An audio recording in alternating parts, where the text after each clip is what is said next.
සෝ මං වගේ පලෙන් වීඩුවෙන් වලට කාරගන්න ඉපෙන්නේ කොහොමද කියලා කියලා දුන්නනේ.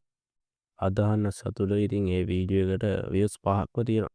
With 1 subscriber. I mean, that's really good start though. හොඳයි. ඒ හින්දා මං අද ඔයාලට ස්ටෙප් 5න් සදාකාලික හිඟන්නෙක් වෙන්නේ කොහොමද කියලා කියලා දෙන්න. හිඟන්නේ. මේ ලෝකේ ඉන්න මිලියන එකකට මිනිස්සු නොහිතූ විදියට එක පාටම පට්ට සක්සස්ෆුල් වෙනවා. We must avoid that. So, step 1. Spend everything immediately. ඔයාට සල්ලි කොහෙන් කොහොම හම්බුණත් ඔයා ඒ සල්ලි ඉක්මනට වියදම් කරන්න විදියක් හොයාගන්න ඕනේ. I mean, ඔයා ඉන්වෙස්ට් කරන්න හරි ඉතුරු කරන්න හරි බලන්න ඉන්නවා නම් පුතේ ඔයා ඉන්නේ එච්චර හොඳ තත්ත්වයක නෙවෙයි ඉන්නේ භයානක අවධිය. ඕද ඔයා ඒ වගේ දෙයක් කරොත් සල්ලි ඉක්මනට grow වෙනවා. If you keep money, it might grow. එයාට සල්ලි වියදම් කරන විදියක් හිතට එන්නේම නැත්තම් මෙහෙම දෙයක් කියන්නම්. වාසට සල්ලි ආවේ ගාම මෙන්න මෙහෙම හිතන්න පුරුදු වෙන්න. Oh my god. මම පහවසරද හීනෙන් දැක්ක ලොකු තනි තෙඩියව තාම මං ගත්තේ නෑනේ. මං ඒ වගේ එකක්වත් හිතන්න පුරුදු වෙන්න මොකද ඒ වගේ දෙයකින් වට සල්ලි වියදම් කරන්න අදහස් එනවා. හැබැයි ඔයාට PC එකක් වගේ තියෙනවා නම් ඔයා මොකක් හරි සල්ලි වියදම් කරන PC එකක් ගන්න හිතාගෙන ඉන්නවා නම් ඒ වගේ දේවල් කරන්න ඇත්තේ මොකද ඒකත් ඉන්වෙස්ට්මන්ට් එකක් මේ කාලේ හැටියට. දෙක වියදමක් නෙවෙයි මොකද ඔයා සල්ලි ඒ වගේ දෙයක් වෙනුවෙන් කැප කරන්න යනවා කියන්නේ ඒක ඉන්වෙස්ට්මන්ට් එකක් මොකද ඔයාට අනාගතේ ඒක ලොකු ගානකට විකුණන්න පුළුවන්. මං කියන්නේ RAM වගේ නම් හිතන්නවත් එපා. ඒවා investment. So, step 2. Avoid learning new skill. අලුත් දේවල් ඉගෙන ගන්න එපා.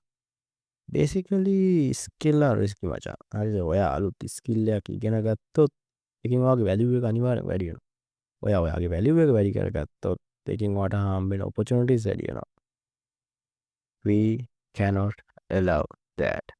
මොකද අපේ අරමුණ ඒක නෙවෙයි. ඉතින් ඔයා ෆෝන් එක ඔබ විද්‍යාවේ සම්බන්ධයෙන් කෝස් එකක් හරි නැත්නම් පොතක් හරි එහෙමත් නැත්නම් ඔයාගේ හැකියාව ඉම්ප්‍රූව් කරගන්න අවස්ථාවක් හරි ඔයාලට හම්බුනොත් වශනික ස්ක්‍රෝල් කරලා දාන්න ඕනේ.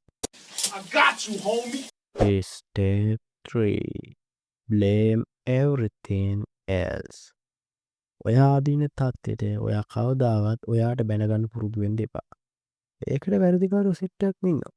such as මචං මම ඔයාලට ඕන කියන්න ලංකාවේ ගවර්න්මන්ට්. එහෙම නැත්නම් ලංකාවේ ඉකොනොමි එක නැත්තම් ඔයාගේ බෝස් එහෙමවත් නැත්තම් ඔයාගේ බෑඩ් ලක් එකටත් බයින්න පුරුදු වෙන්න. මොකද ඔයා ඒවට බයින්න පුරුදු වෙන තරමටම ඒක ඔයාට හොඳයි. ඒක ඔයාගේ අරමුණ කරා යන්න උදව් කරනවා. You serious? Step 4. Choose comfort over growth. මේක නිකන් හරියට ස්කන්ධය දිරනවා ආතල් ඉතුරුනවා වගේ වැඩක් හරිද? ඒ ස්ටෙප් එක පොඩ්ඩක් පොඩි හින්දා පොඩ්ඩක් ඔයා හරියට ආගෙන ඉන්නේ. ඔයා කවදාවත් ඔයාට හරියයිද වැරදිද කියන සැක හිතන වැඩක් කරන්න යන්න එපා. මොකද සල්ලි කියන දේ රිස්ක් එක ඇතුලේ හැංගිලා තියෙනවා හරිද? ඒ නිසා ඔයාගේ කම්ෆර්ට් zone එකකින් එළියට එන්න ඔයා හිතන්නවත් එපා. Just watch another video, scroll a little more and boom. Tomorrow is always a better day to start. මචං. එච්චරයි ඉතින් මේ ස්ටෙප් එක පොඩි ඉවරෙම. Step 5. Replace action forever.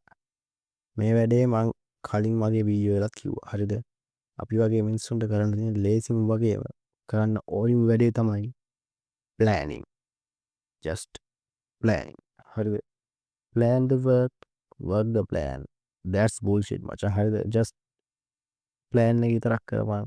ඒවා ක්‍රියාත්මක කරන්න යන්න එපා. ක්‍රියාත්මක කරනවා කියන එක භයානකයි. action කියන දේ එක්ක ඔයාගේ ජීවිතේ වෙනස් වෙන්න පුළුවන්. So keep the plan forever. plan එක විතරක් කරගෙන ඵලයක්. ලස්සන plan එක හදපන්. goal එක ලියලා තියාගන්න. එච්චරක් විතරක් කරපන්. වෙන මොනවත් කරන්න යන්න එපා. එතකොට ඒක භයානකයි. මම කලින් කියන එක තත්ත්වය භයානකයි. A few moments later. 2,000 years later.